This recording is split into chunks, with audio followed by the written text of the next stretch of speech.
Hey, editing Tajma here. I wanted to provide a little context for what you're about to hear. I interview, and I have the privilege to interview some cream of the crop experts in their fields, women who are top of the line.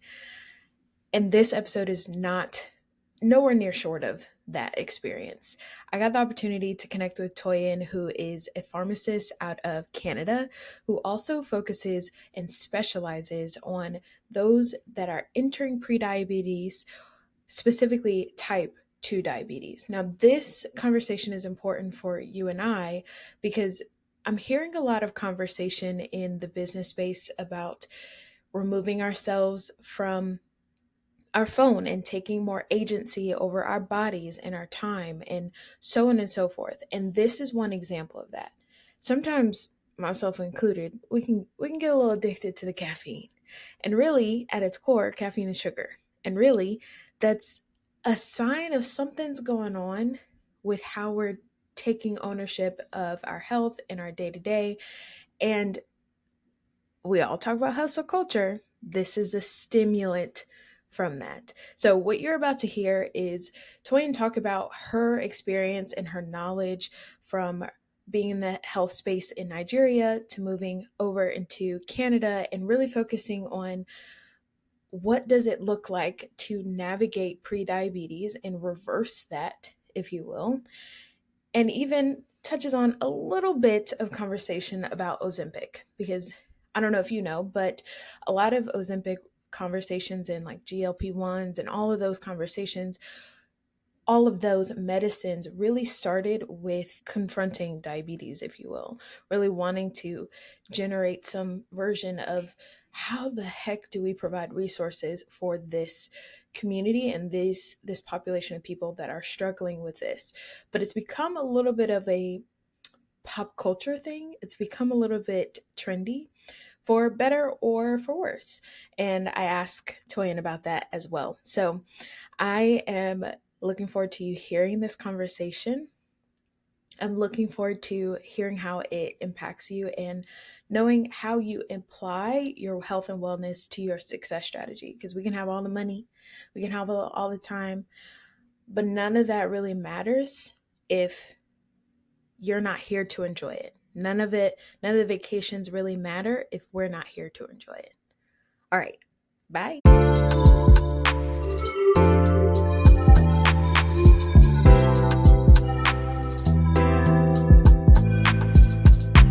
So, Toyin, thank you so much for being on the show. And I want to get into the work that you do around blood sugar maintenance, around pre-diabetes, all of that fit, all of those things that come along with that. But can you take me back to where you started? I know you have a background from being from Nigeria, being in Canada now. What's your backstory? Give us some of that. First of all, thanks for having me, Tajma. Thanks for having me. It's so exciting. So, thinking about it, it seems like I was just born for this, even when I didn't know anything. Because I was in my early 20s when my mom got her diagnosis, being the first child, the first daughter, and the only one in the health field. Then I was a pharmacy student. It was like all eyes were on me, like, what's happening? What can you do to fix this? And then, of course, you can imagine your mom, someone you love. I could see her, I could see the confusion, the fear, because, by the way, her mom also had diabetes. So it was almost like, okay, what's going on here? So naturally, just supporting her just came naturally. Finding answers for her came naturally. And I also saw the pattern. So it was almost like a wake up call for me as well. But okay, something is going on here. And then I started finding answers for myself as well. After I became a pharmacist, I honestly wasn't even thinking about this, but when I opened my first pharmacy store in Nigeria, it was just a regular pharmacy store. But by the time I opened the second one 2 years after, it became clear then that I wanted to carve out a niche for myself in diabetes and health foods, which was very uncommon. It probably still is uncommon back home. What's typical is Yeah. cosmetics. People will usually go to the pharmacy for cosmetics and pick up their medications, not health foods. But I just had that vision and I ran with it, and it was a huge success.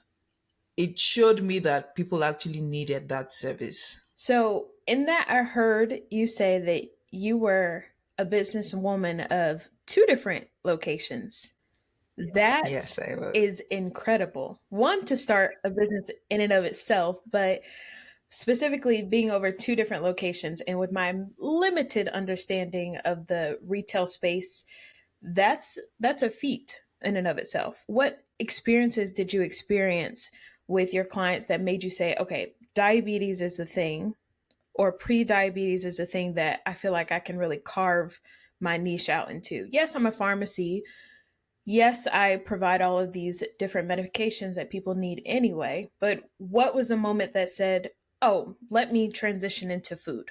Let me transition into lifestyle stuff in that stage of your business? So the moment that made me know that yes, I have to do this. I have to support people with food, lifestyle, in addition to medications as a pharmacist, was just that point where you know how people come into the pharmacy for medication. And with the knowledge I was gathering and gaining from the knowledge and the skills I was getting for myself, it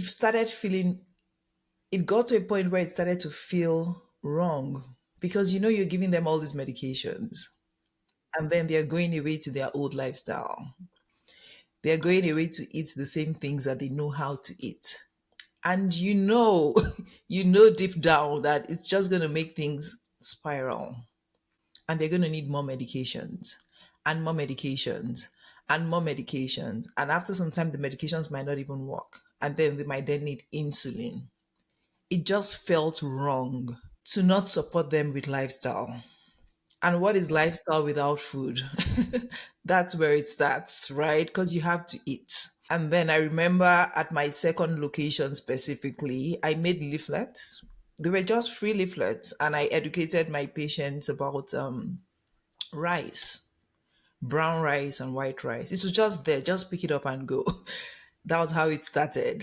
And I saw people would see it and ask me questions, and I was like, I thought everyone knew this, because that's another thing we think, like everyone knows this.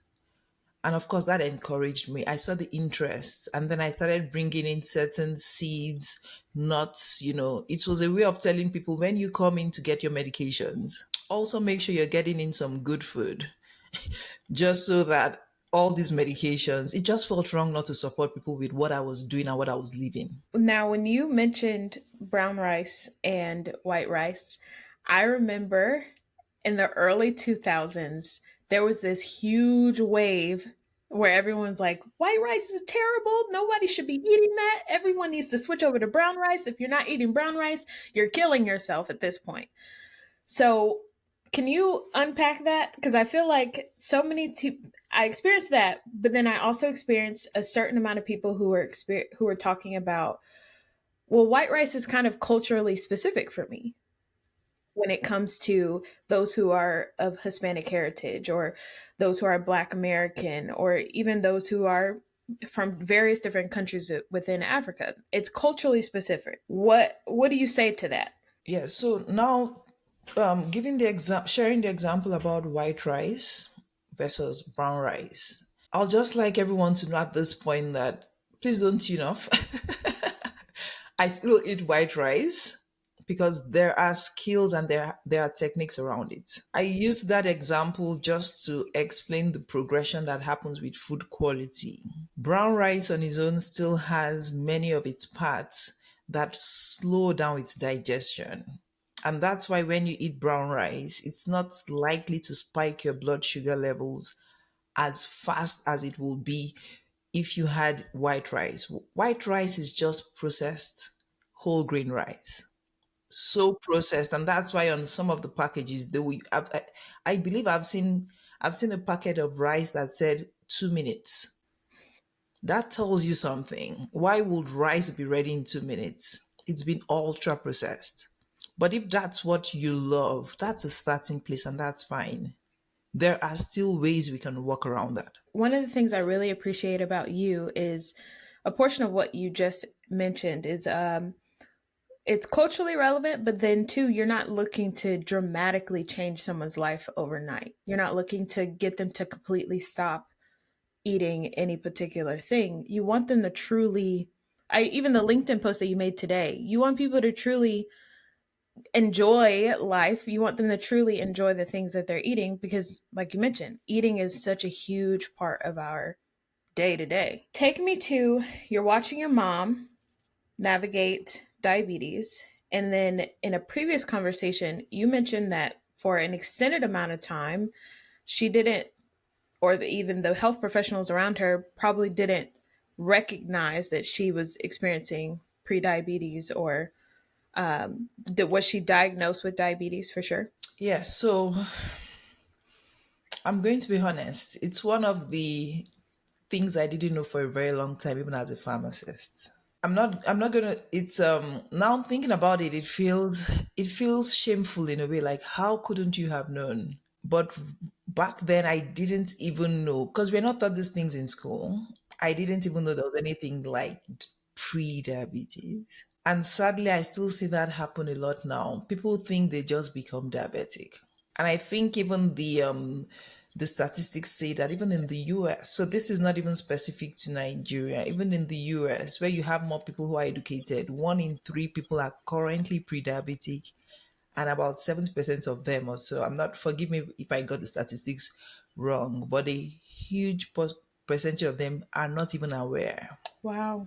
And I don't think people would understand the implication, understand that that's a window of opportunity to change something, and then choose to not be aware. People love to live. Nobody wants to die, right? Nobody wants to come down with kidney disease. I don't think anyone would choose that. I think if people knew, they would be more proactive. If people really understood the power of knowing early, I believe people will do more. In my mom's case, we didn't even know she was diabetic. Now we can't even say for sure how long she was diabetic for before we found out. She just fell really ill. She started losing a lot of weight and she would eat a lot and still feel hungry. So it was a very confusing time for us as a family. Wow. And the symptoms Yes. that you just described, I have heard other people say, oh, your metabolism must just be so high. You're eating all the time, you're losing so much weight, but not knowing that that could be a symptom of prediabetes. Or even diabetes. Very likely, if someone has gotten to that stage where they're losing a lot of weight, especially a lot of weight in a short time, and they find that they're eating a lot, and right after they feel hungry, very likely by then it's already progressed. Wow. Okay, so then I'm curious about your opinion about all of the use of Ozempic in popular culture right now. Ozempic, and it's because it's not just Ozempic now, there's Monjaro, right? And we're going to have a lot more. So those medications actually help, they help people eat less, if I were to just say that in one sentence. And some people will definitely need that support. And I don't take anything away from them. But then what I find is without the right knowledge, without the right tools, even with Ozempic, people wouldn't get a lot of, they wouldn't get, because there are so many side effects that come with using Ozempic without the right knowledge and tools. One specific example is rapid weight loss, which can also lead to muscle loss. And when you lose a lot of muscle, your your blood sugar control over time is also going to deteriorate, unfortunately, because the muscle takes about 70%. Our muscles are about 70% responsible for our blood sugar uptake. So all this to say that even with medications, there is no shortcut. And that's why my program is lifestyle first, because because I really believe and know that when someone understands lifestyle, even if they need medication down the line for any reason, and even the guidelines attest to this. All the guidelines, the US, the Canadian guidelines, they say it specifically there that lifestyle, no medications will do that for you. And that includes Ozempic. So Ozempic is not here as a magic wand. It's here to help, it's here to support those who need it. One of my favorite examples of lifestyle changes that you brought up in a different conversation that we had is it was a lady who loved snacks, but then she also did not cook at all. And thinking about like the 2 minute rice, all those different things, how do you help somebody, or how did you help maybe even her specifically with her lifestyle choices? Because it's hard to get somebody to go from not wanting to cook at all and everything coming out of the microwave to putting something on the stove. We made it work. So so this lady told me from the first meeting. She said, I don't use the stove. If it's going to involve anything outside of the microwave, count me out. So for me, it was simple. The first thing was, okay, let me get a list of everything you eat. At least one thing I'm sure of is that you eat food. If not, you wouldn't be alive, right? And she said, yes. I'm like, okay, so let's get the list. So we listed out everything she loved to eat: breakfast options, lunch options, dinner options. And then from that list, we just simply dialed everything back to, okay, what's the next step? What's the next step? I'll give you an example. Peanut butter. Not all peanut butters they are equal. Many people don't know I that. don't know that. So what do you mean? So not all peanut butters are equal. Some of them have sugar in it. Some of them are highly processed. Some of them have things that will affect even your heart health over time. So the first thing I tell my clients is, once you have that skill and knowledge, you can go shopping with confidence. For peanut butter, for example, I'll tell you, any peanut butter that has more than two ingredients, peanut butter and salt, you want to stay away from those. And there are lots of them that are natural. You've probably walked past some of them and picked up some that have all sorts of things in there. Dang. Okay, so you made the list of the food that she likes, and then you started, it sounds like you kind of just started plucking out what small shifts can you make toward something a little healthier. Yes. And that was how we started. And by the end of that first meeting, she was so happy and impressed because she obviously came in with that defensiveness. Like, I know what you're going to tell me, and it's not going to work because I'm not going to start learning how to cook all sorts of things that I don't like. But when she said that, no, that's not my approach, because I don't believe that approach is actually sustainable. No. So she left happy because she saw that these were things that she was willing to do. And I carried her along every step of the way. Yes, that's the first step. Of course, we didn't stop there because the goal is always progress. And the thing with progress is when you see results for yourself, that self motivation comes up, right? You're self motivated to even make more changes. Was something that I have fallen victim of years ago is I was drinking probably like 4 or 5 cups of coffee a day. And then the only time I was eating was at like 5, 6 o'clock at night. I was killing myself essentially.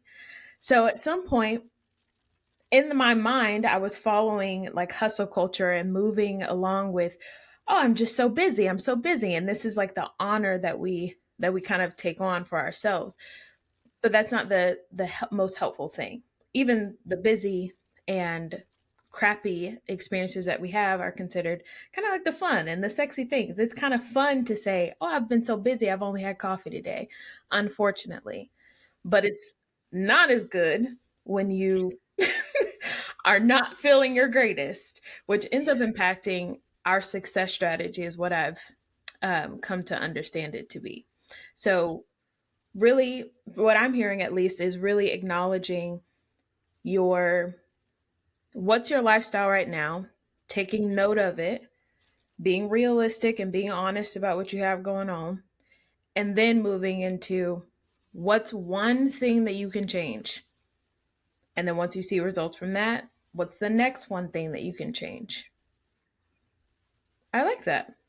Which then you said something similar to that in relation to a different client that you had who loved, was it Greek yogurt and granola? Oh yes, this is actually very dear to my heart because that's now it has become a staple in my home.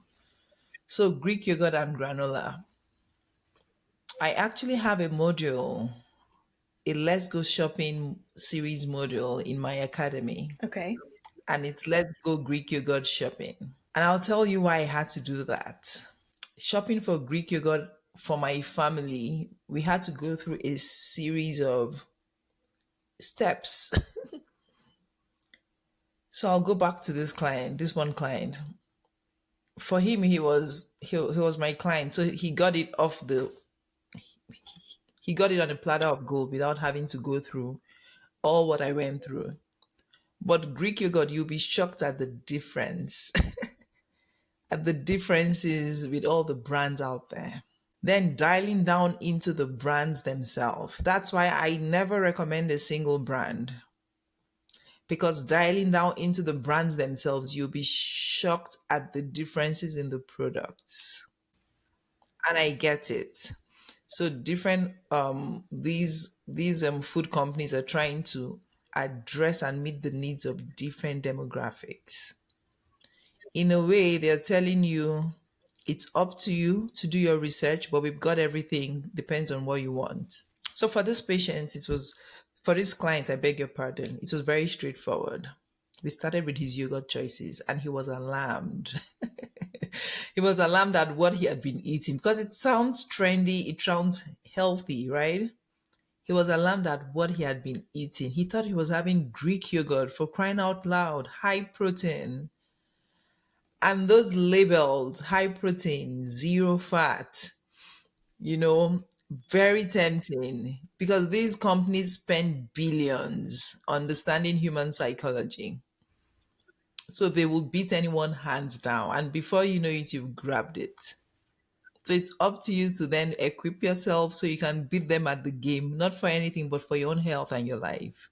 So he still enjoys his Greek yogurt and granola, but a whole lot of difference with his blood sugars. And in just about 3 months, his A1C came down drastically just from that one meal because he would have it 2 to 3 times a day sometimes.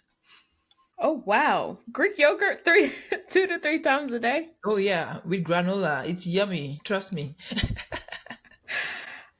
You mentioned two things. One, A1C. For the people who don't know what that is, can you explain that what that is? So the A1C is typically done in the laboratory. It's the blood test that gives you it's an average of your last 3 months, especially the last month. So it gives you an average of what your blood sugar readings have been. And different countries have different guidelines. In the US, I think it's 5.8, 5.7 or 5.8.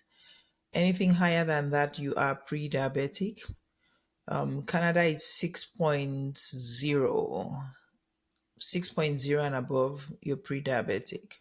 So the A1C, ideally, if you are diabetic, if you have a family history, depends on the country. I think Canada would have you do your A1C every year if you show up for your annual physicals because they know that it will be an opportunity to intervene early if they see that your numbers are going high. So it basically just counts how how close is someone to, or how close or how far is someone to being pre-diabetic Or even or diabetic. even diabetic. I feel like I'm in a crash course right now. You mentioned the academy. Tell me about the academy. The academy is structured knowledge. By the time anyone's done with the academy, they will be able to confidently make choices for their blood sugars. So it's a total of 10 core modules.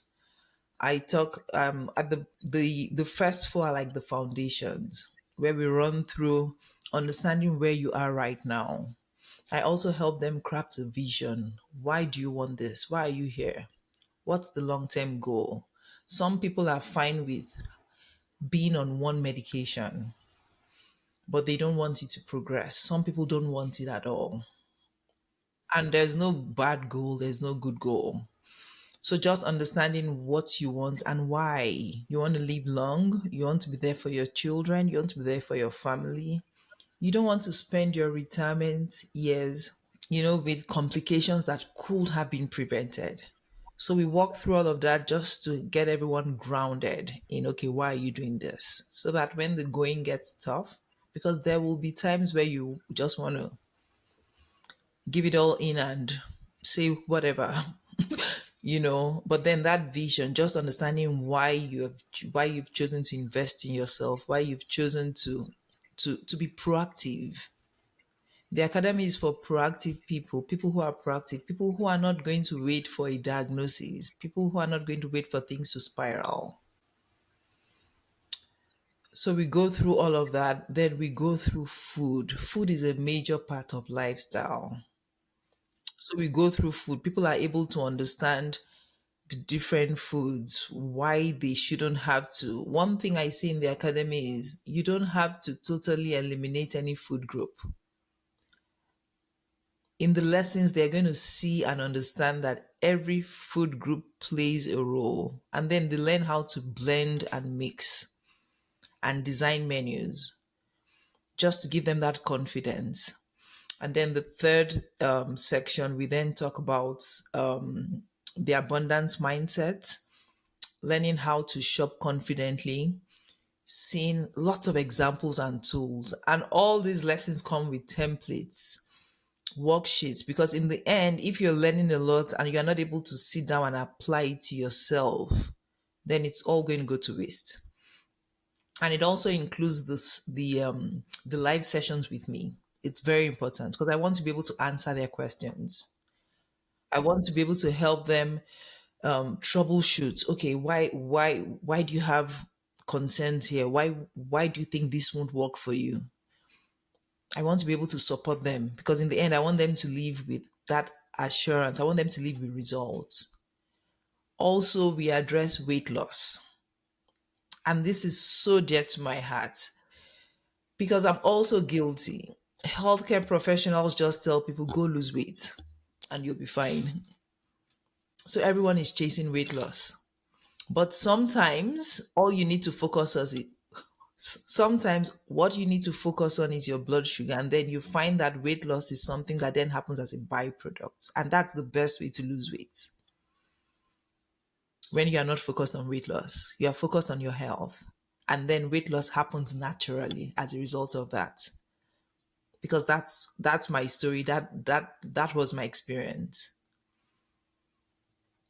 And then, of course, we also talk about sleep and stress. People don't understand that sleep and stress affects blood sugars significantly. So I share with them, sleep hygiene, and these are proven techniques. Many of them I have used from I have used myself, and they worked. Then we also talk about exercise, which you can say is the big elephant in the room.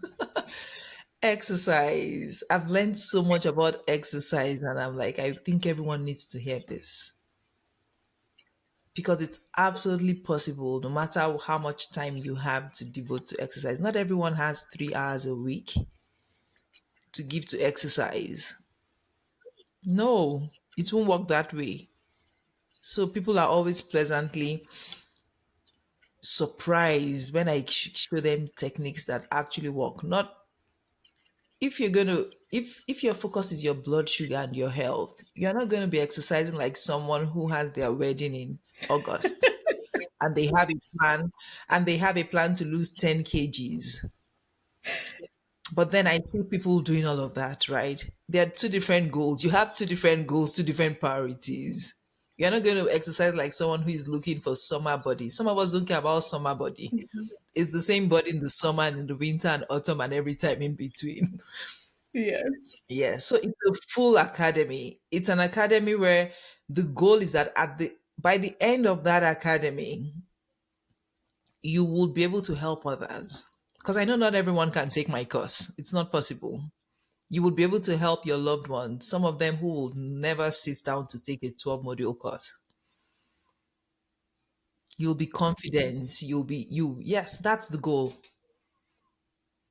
And it's with all the fluff taken away, all the things you don't need, all the information you don't need, straight to the point, simple, but then practical and life changing.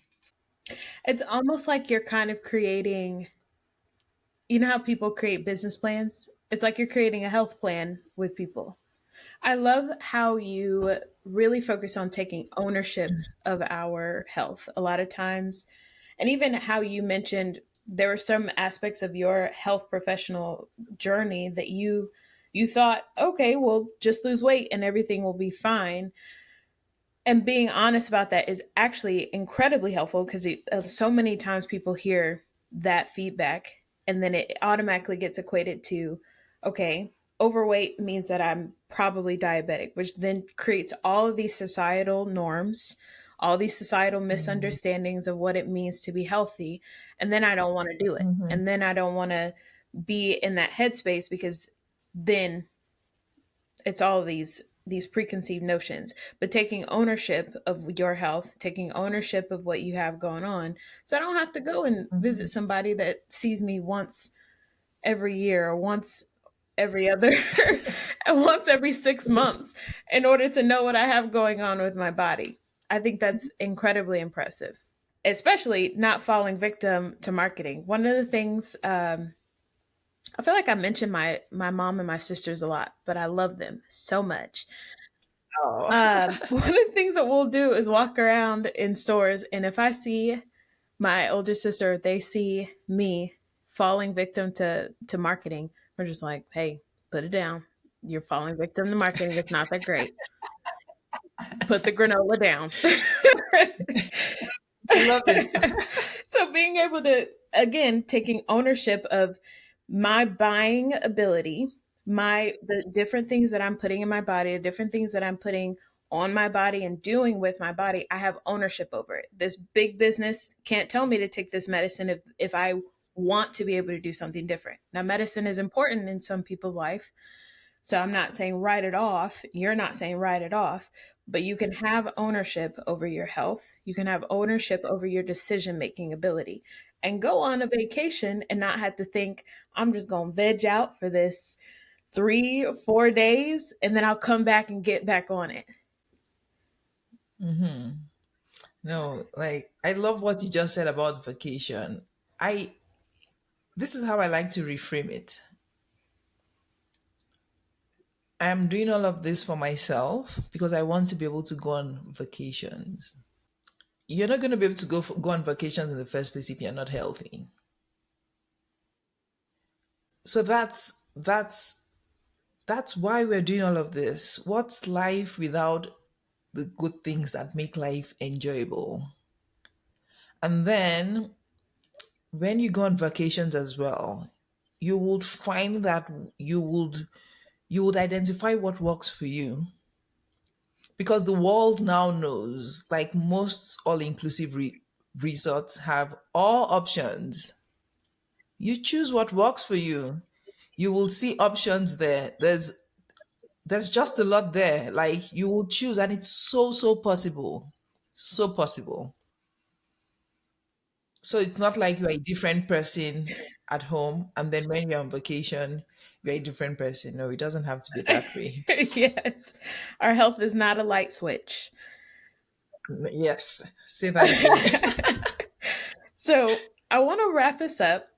You've given us so much information about making sure that we have ownership of our health, making sure that we can call on people who are experts in the different areas of our life that we don't know how to manage, that we don't have the tools in order to lead in that area.